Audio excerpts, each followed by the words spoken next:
Assalamualaikum warahmatullahi wabarakatuh. Pada kesempatan kali ini kita ketemu lagi dengan belajar untuk mengukur kualitas clustering. Sebagai contoh, setelah kita melakukan clusterisasi, kita dapat data seperti berikut. Data nilai yang telah diklusterisasi. Hasil dari clusterisasi ini perlu kita ukur kualitasnya. Dengan mengukur kualitas clusterisasi ini, kita dapat mengetahui sejauh mana kualitas clusterisasi yang telah kita proses sebelumnya. Oke, sebagai contoh, data hasil clusterisasi adalah seperti berikut. Ada nilai 15, 17, 34 sampai 83. Ada 15 data, kemudian klasternya sudah terbentuk, klaster 1, klaster 2, dan klaster 3.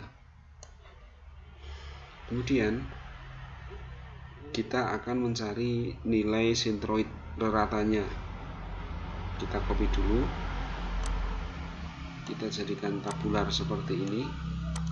Klaster 1 15, 17, 34, 32. Klaster 2 nilai dari ini diambil. Klaster 3 juga seperti itu.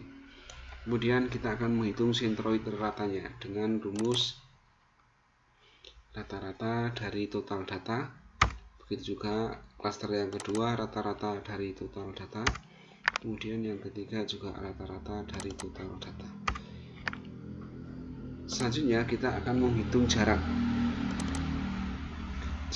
antara tiap data terhadap sentroidnya menggunakan rumus average SQRT atau square atau akar kuadrat G2 min M2 dipangkat 2.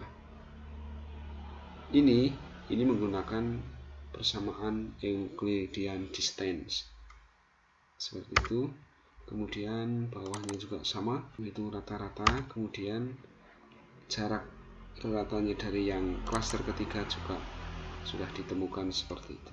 Oke, sekarang kita akan membuat jarak antara C1 dengan C2, C1 dengan C3, C2 dengan C1 tidak perlu dibuat karena sudah diwakili oleh C1 dan C2. Kita tinggal membuat C2 dan C3.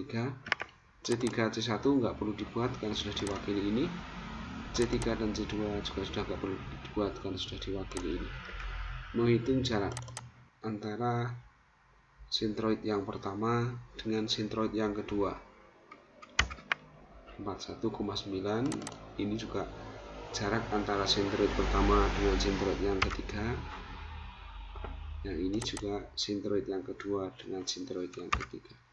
Setelah ketemu jarak ini, sekarang kita akan menghitung rasio,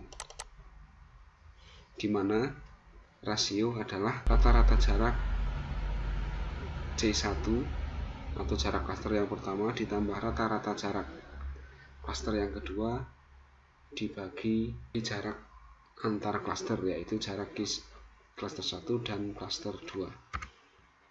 Rasio yang kedua yaitu rata-rata jarak klaster pertama ditambah rata-rata jarak klaster ketiga dibagi sentroid antara klaster 1 dan klaster 3.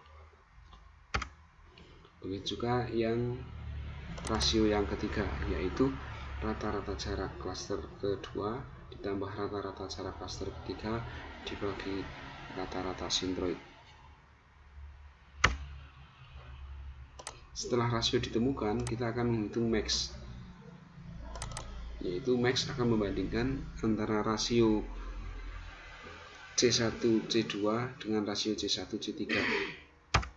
Hasilnya yang terbesar, kemudian C1 dan C3 kita ambil max-nya juga antara C1 dan C3 dibandingkan dengan C2 dan C3, hasilnya 76,8. Begitu juga yang terakhir, dibandingkan antara rasio C1 C2 dengan C2 C3, hasilnya yang terbesar. Nah, DBI adalah persamaannya seperti berikut.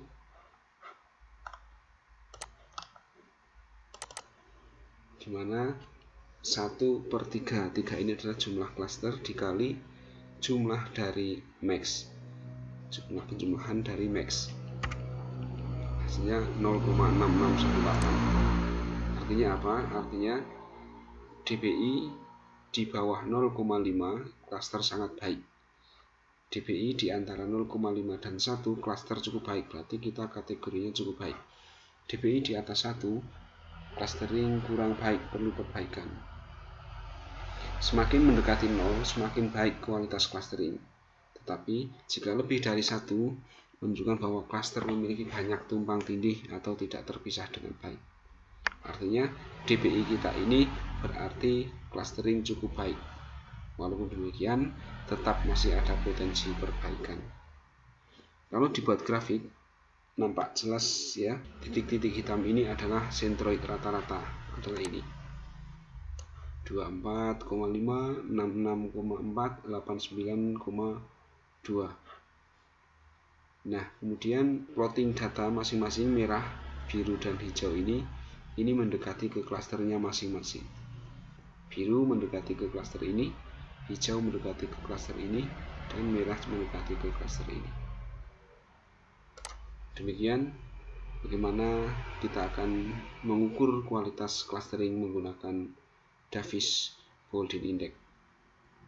Sampai jumpa di video selanjutnya. Sekian. Assalamualaikum warahmatullahi wabarakatuh.